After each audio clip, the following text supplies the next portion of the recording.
Hello everyone and welcome to week 4, lesson 1 of your softball block. Friend, we're working from home. This is Mrs. Kennedy again. Hope you've had a good weekend and put your computers and laptops down and had an actual break. So here we go, lesson 1.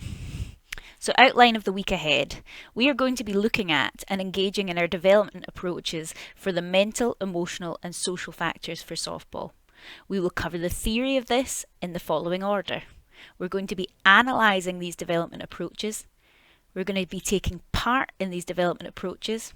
We're going to be able to describe them and we're going to monitor them and evaluate them. Okay? Today's learning intentions. So by the end of the lesson, I will know the development approaches for the mental, emotional and social factors for softball. By the end of the lesson, I will also have analysed them. So that's what you should be able to do by the end of the lesson. So, for a mental factor of concentration, this is our development approach. I'd like to take the time to pause the video here and read through every single step. You can take notes if you like, or take a photo of your phone of it, but please read through every single step so you're getting a real picture of our development approach. Now before you begin reading, it's called box breathing, which is a breathing technique to focus the mind. Okay, so that's to help us get back on track and focus the mind. So read away.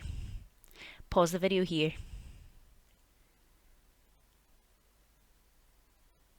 Okay, now you've done that, we're going to move on to the emotional factor, anxiety.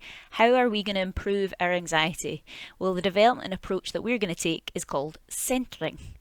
Please read through the steps here and get a sense of what it's all about. There's 7 steps and give it a wee read. Pause the video here. Okay, we're moving on. And for the social factor of roles and responsibilities, we're going to be using investigating model performers. Now you're going to be doing it in the house rather than at home, so you will need a computer, laptop or your phone to use the internet to do this, but the fact that you're watching this would allow me to assume that you can do that. So read through what you've got to do and pause the video. Okay, welcome back and here we go again.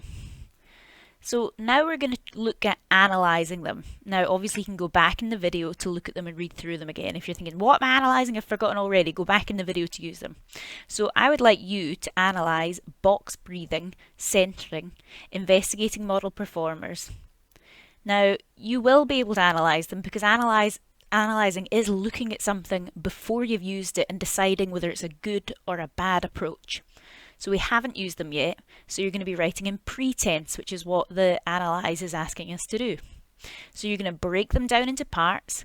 You're going to be thinking about things like the time taken, where you're doing them, the resources you need, their credibility in your mind, how do you feel about doing them, and then you're going to I them. So to help you to do that today, here's your next slide. Box breathing. Here's some questions you're going to ask, and these are some prompts that will lead you to create your first identifying what's good or bad about it. So does it have many stages to complete? I don't think it does. So that might be a good thing. Does it have any equipment to set up? I don't think it does either. Would that be a good thing? You're going to do it on your own. Is that a good thing or is it a bad thing for you? It might also be good because it's all done internally. What's good or bad about that? Then you're going to have to think about what are the implications of the things you've just said. Okay? Before we go into detail in that, I will move on to the next slide. Centering. Here's 4 things that you'd consider to make 4 points. It does have many stages to complete. It's got 7 stages to get through and they aren't simple. That might be bad for you. Why? What's the possibilities of that? It doesn't have any equipment to set up. Why is that a good thing? What are the possibilities of not having any equipment to set up? You're doing it on your own. You can decide, is that going to be good or bad for you? Especially we're gathering information on an emotional factor. Doing it on your own, is that a good thing? It might also be good because it's done internally, so you're not having to speak outside of your body or anything like that, or show anything that you're doing physically. It's all just done in your head. Why is that a good thing? And lastly, for investigating model performers, this requires equipment. Do you have a laptop, computer, or iPhone free to use? If you do, why is that good? If you don't, why is that not good? Number 2 you could look at to make your next point is there are quite a few things to look into. You've got videos, governing body websites, you've got to Google things as well. Why might that be good? Why might that be bad? It's up to you to decide. You're also writing notes down on a piece of paper. Why is that a good thing? That is a good thing. What are the possibilities if you've got the things written down on a piece of paper? We're wanting to develop our knowledge of roles and responsibilities. Why is that a good thing that it's on a piece of paper? You're also, again, doing this on your own. Is that a good or a bad thing? It's up to you to decide. What are the possibilities of that? Now, before you try and attempt all these things, and obviously you can go back through this video to help you to go over that and make those 4 points, here's a model answer. And this model answer applies to all 3 of the approaches. So this can be one of your answers. So here's your model answers. The approach might be good as I can complete it on your own.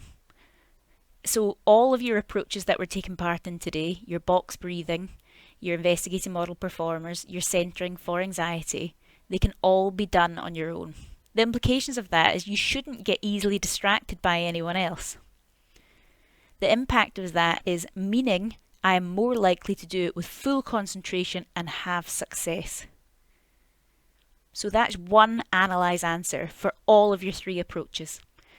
So all I'm asking you to do today is find the other 3. Like this. So this is your task today. You're going to do it in your jotter and make sure you do it, or you're going to be stumped for the next lesson. So analyse an approach you've used to overcome a negative mental factor in softball. So basically, analyse, box, breathing. You only need 3 more. So don't use the model answer I just gave you. You need 3 more from those points that I gave you back in the last few slides. Analyse an approach you've used to overcome a negative emotional factor in softball. So analyse centering. Use 3 points used from the last few slides, not the model answer. Analyse an approach you've used to overcome a negative social factor in softball. So that is, you're going to analyse investigating model performers using the internet to do that. So what are the 3 other good or bad things there might be about these approaches? So you've not done them yet. What do you think of them basically? Are they going to be good? Are they going to be bad in terms of you developing and getting better in these factors? Okay, take care guys. That's lesson 1 of the week. Make sure you do it. That's just period 1. That's not your full double period. That's just period 1. Thanks very much.